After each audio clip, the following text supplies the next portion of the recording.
Hi hello welcome back to our channel అండి. ఈరోజు మనం ఇంట్లో ఉండే దియాస్తోనే బ్యూటిఫుల్ పికాక్ డిఐవై చేద్దామండి. ఇలా ఒకసారి మనం చేసాము అంటే చాలా టైమ్స్ యూస్ చేసుకోవచ్చు అండి.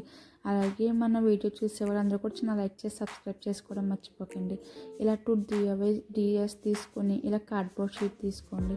కార్డ్బోర్డ్ షీట్ తీసుకున్నాక మనం ఇలాగ నీట్గా షేప్ వచ్చేలాగా పికాక్ డయాగ్రామ్ కూడా డ్రా చేసుకోండి. ఒకవేళ మీకు పికాక్ డయాగ్రామ్ రాదు అంటే కనుక మనం కోన్ డిజైన్లో మామిడి పిండి పెట్టుకుంటాం కదా, అలాగైనా సరే వేసి ట్రై చేసుకోవచ్చు అండి. ఇలా కన్ను ముక్కు కూడా పెట్టాక పైన ఫెదర్ మీకు ఇష్టం ఉంటే పెట్టచ్చు, లేకపోతే లేదండి. ఇలా వింగ్స్ కూడా పెట్టుకోవాలి అండి. పెట్టుకున్న తర్వాత అందరి ఇంట్లో గాజు అయినా ప్లేట్ అయినా ఉంటుంది కదండి, అది తీసుకుని ఇలా లేదంటే ప్లాస్టర్ అయినా రౌండ్గా ఉంటుంది కదండి, అదైనా తీసుకుని ఇలా నీట్గా సైడ్స్ రబ్ చేసుకుని ఇలా కర్వ్ వచ్చేలాగా నీట్గా డ్రా చేసుకుని తర్వాత ఇలాగ రౌండ్ చుట్టూ చిన్న చిన్నగా కర్వ్స్ పెట్టుకోండి. కర్వ్స్ పెట్టుకుని ఇలా నీట్గా స్కేల్ తీసుకుని స్ట్రైట్గా కర్వ్స్ మనం స్ట్రైట్గా జాయింట్ చేసుకున్నామండి. చూసారు కదా, వీడియోలో చూపిస్తుందంటే నేను ఇంకో డయాగ్రామ్ కూడా వేసుకున్నానండి 2 దియాస్కి. సేమ్ ఇలాగ డ్రా చేసుకోవాలండి. డ్రా చేసుకుని వీడియోలో చూపిస్తున్నట్టు కట్ చేసుకోవాలి. కట్ చేసుకుని తర్వాత ఇలాగ సెకండ్ది కూడా కట్ చేసుకోవాలి అండి. ఇలా కట్ చేసుకుని 2 కూడా పక్కన పెట్టుకోవాలి. వీడియోలో చూపిస్తున్నట్టు పక్కన పెట్టుకున్న తర్వాత ఇప్పుడు మనం పెయింట్ వేసుకుందామండి. ఇప్పుడు నేనైతే డిఫరెంట్ కలర్స్ తీసుకున్నానండి. ఇలాగ చూసారు కదండి, నేనైతే బ్లూ కలర్ తీసుకున్నానండి పెయింట్కి బాడీకి వేయడానికి. ఇలాగ బ్లూ తీసుకుని మొత్తం బాడీ అంతా కూడా బ్లూతో షేడ్ చేశానండి. బ్లూతో షేడ్ చేసిన తర్వాత నేను ఇందాక రౌండ్స్ చెప్పడం మర్చిపోయి రౌండ్స్ తీసుకుని 3 కర్వ్ షేప్స్ ఇవ్వండి. ఇచ్చిన తర్వాత ఇలాగ నేనైతే వింగ్స్కి బ్రౌన్ కలర్ తీసుకున్నా. బ్రౌన్ కలర్ వింగ్స్ వేసుకున్న తర్వాత మనం రౌండ్ తీసుకుని 3 కర్వ్స్ పెట్టాం కదండి. నేనైతే ఫస్ట్ కర్వ్కి ఇలాగ లైట్ గ్రీన్తో కర్వ్ ఇస్తున్నానండి. ఇలా సెకండ్ కర్వ్కి ఏమో ఎల్లో ఇస్తున్నానండి. అలా ఎల్లో ఇచ్చిన తర్వాత మొత్తం అన్నీ కూడా లెక్క తీసుకున్నాను. తర్వాత థర్డ్ కర్వ్కి ఏమో బ్లూ తీసుకుంటున్నానండి. బ్లూ తీసుకుని మొత్తం ఇలాగన్నీ కూడా సేమ్ యాజ్ ఇట్ ఈస్ రెండిట్లకి కూడా అలాగే చేయాలండి. చేసిన తర్వాత డార్క్ గ్రీన్ తీసుకొని తర్వాత ఇలా మనం ఇందాక కలర్స్ డ్రా చేసుకున్నాం కదండి, దానికి మొత్తం అంతా కూడా ఇలాగ డార్క్ గ్రీన్తో యాజ్ ఇట్ ఈస్ మొత్తం అంతా కూడా ఒకేలా వచ్చేలాగా డ్రా చేసుకోవాలండి. డ్రా చేసుకున్న తర్వాత నేనైతే వైట్ పెయింట్ తీసుకున్నానండి.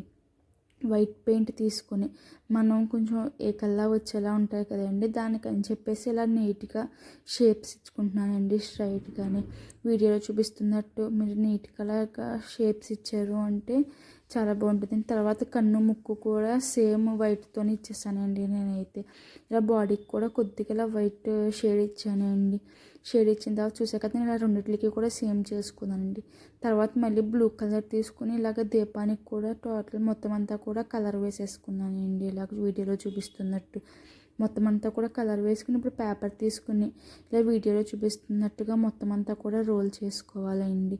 మొత్తం అంతా కూడా రోల్ చేసుకుని, ఎందుకంటే ఈ పేపర్ మనం ఇందాక ఇది పికాక్ చేసాం కదండి, దాన్ని వెనకాల స్టిక్ చేసి దియా కంటించడానికి అండి. ఇలాగ నీట్గా గమ్తో స్టిక్ చేసేసుకోండి. అది ఆరనిచ్చాక మనకి ఇందాక కట్ చేసుకున్న పికాక్ ఎంత సైజ్ వస్తుందో అంత తీసుకుని కట్ చేసుకొని సరిపోద్ది. తర్వాత ఇలా వైట్ పెయింట్ తీసుకోండి. వైట్ పెయింట్ తీసుకుని నీట్గా షేప్స్ ఇచ్చుకోండి. నేను వీడియోలో అయితే వేసుకున్నాను, మీకు వేరేగా కనుక కావాలంటే మీరు అలాగైనా ఇచ్చుకోవచ్చండి. ఇలా నీట్గా వీడియోలో చూపిస్తున్నట్టు నేను రెండిట్లకి కూడా నీట్గా కలర్ చేసుకుని ఇలా డిజైన్స్ వేసేసుకున్నానండి. ఇలా అన్నీ కూడా డిజైన్స్ వేసుకుని ఆరబెట్టేసుకోవాలి. ఆరబెట్టిన తర్వాత ఇందాక చూసారు కదా, మధ్యలో రౌండ్ కూడా నేను వేసేసుకుని తర్వాత పక్కన అన్నీ కూడా చుక్కలు పెట్టేసానండి. ఇలా నీట్గా అన్నీ కూడా కొంచెం దగ్గరగా కాకుండా కొద్ది గ్యాప్ ఇస్తూ చుక్కలు పెట్టేసుకుని 2 కూడా నేను రెడీ చేసేసుకుని పక్కన పెట్టి ఆరనిచ్చేసానండి. ఆరిన తర్వాత ఇప్పుడు చెప్పించాను కదండి మీకు, ఇందాక రోల్ చేసుకున్నాము, ఆ రోల్ తీసుకోవాలండి. ఇప్పుడు ఆ రోల్ తీసుకొని ఇందాక నేను చెప్పాను కదండి, మీకు ఎంత సైజు ఉంటే అంత సైజులో తీసుకోమని. నాకైతే ఇంత సైజు వచ్చింది కాబట్టి అంత సైజు తీసుకుని ప్లాస్టర్ ఉంటుంది కదండి, వైట్ ప్లాస్టర్, ఆ ప్లాస్టర్ తీసుకుని మనం నీట్గా అటాచ్ చేసుకోవాలండి. 2 అటాచ్ చేసుకున్నప్పుడు కూడా చాలా జాగ్రత్తగా అటాచ్ చేసుకోవాలండి, లేదంటే స్టిక్ అయిపోతుందండి. మొత్తం అంతా కూడా కొంచెం అటు ఇటుగా వచ్చింది అంటే మన దియావై అంతా కూడా కొంచెం జరిగిపోతూ ఉంటుంది. నీట్గా టైట్గా స్టిక్ చేసేసుకొని ఇప్పుడు మనం ఇంట్లో డబుల్ ప్లాస్టర్ ఉంటుంది కదండి, డబుల్ ప్లాస్టర్ అంటించుకుని అందరికీ అవైలబుల్గా ఉంటుంది కదని డబుల్ ప్లాస్టర్ తీసుకున్నానండి. లేదంటే మీ దగ్గర గ్లూ స్టిక్ ఉందంటే కనుక గ్లూ గన్తో అయినా సరే అటాచ్ చేసుకోవచ్చండి. ఇలా రెండిట్లకి కూడా అటాచ్ చేసుకుని ఇలా చూసారు కదండి, దీపావళికైనా కార్తీక మాసంలో అయినా అటాచ్